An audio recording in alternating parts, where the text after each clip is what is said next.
All right, let's kind of jump in with our aggravated assaults again. I've got one of them of note. I had a couple of domestics on there, but the one was this morning. It was about probably around 4:45 a.m. It was outside a convenience store in the 2700 block of East 6th Street, so like 6th and Cleveland. We had a guy, I think there might have been a few people outside, but there was our main guy ended up being our victim, was outside, and he said that there was another guy on a four-wheeler that was driving recklessly through the lot, and I'm not sure exactly what that entailed, but that's what he told us. He confronted this guy in the four-wheeler and basically told him not to be driving that way. The guy in the four-wheeler said he was going to leave and get a gun and come back, and he left, and then a short time later he came back and had a gun. The victim said that he went to point the gun at him, or actually went to hit him with the gun, and the victim blocked the arm of the suspect, and then when that happened, the gun discharged. Didn't have any reports of any injuries. The suspect took off after that. The victim actually left too. He had called police, and then we were able to track him down later on and kind of piece everything together. So there is some surveillance video at that store, and the officers had a chance to kind of just preview it, and things seem to match up. So at this point, we're still trying to work on identifying the suspect. He's a black man, about 6'2", in his 20s, and a medium build. That's really all the information we have at this point in time. But So that was at a convenience store? outside a convenience store, yep. There were no injuries, right? Yes, there was. Yeah, it looks like there was one shell casing that was found. Was the gun left there after the incident, or was it taken outside? No, I think the suspect took the gun with him, yeah.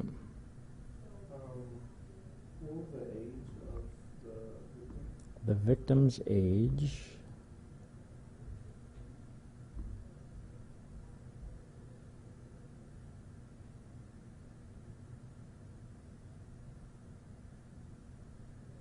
There it is. He is 36 from Sioux Falls. And he said, so he told the person that he was going to go home, get his gun, come back. And a couple minutes later, he was back. Yeah, I don't have a time frame on that, but that's exactly it. I mean, he confronted the guy in the four-wheeler and basically told him to stop driving the way he was. The guy in the four-wheeler said he was going to get a gun and come back. He left, and then a short time later returned with that gun. And the victim just stayed outside? After it happened? Well, I mean, in between the time. Oh, after the guy left? Yeah, I think the victim stayed. I mean, obviously he stayed. That's where it happened at. But I guess I don't know if he. I guess I can't speculate on what he was thinking, why he stayed there. But Would that be something you would advise people to not do?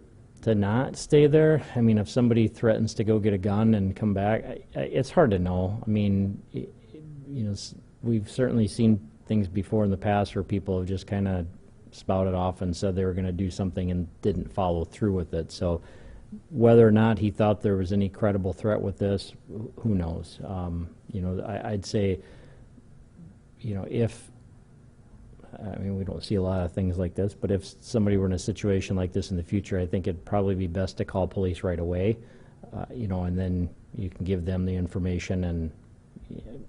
But it's a little bit different situation than what we normally see. All right, the disorderly was just a report. The family disputes and offenses were more reports on those.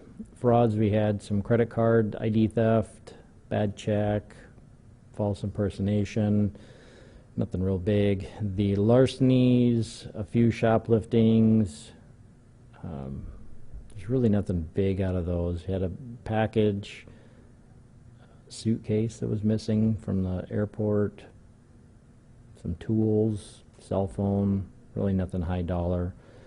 The narcotics, no big quantities on those.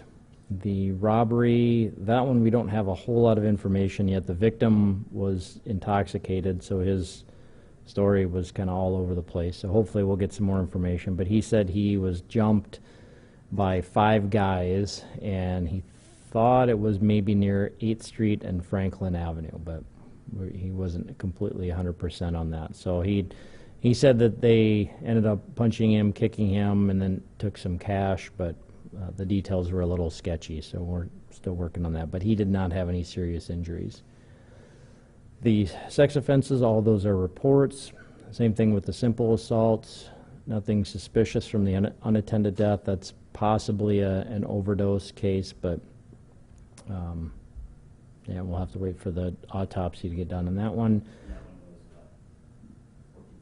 And that one was about 14 cents. Let me see, that was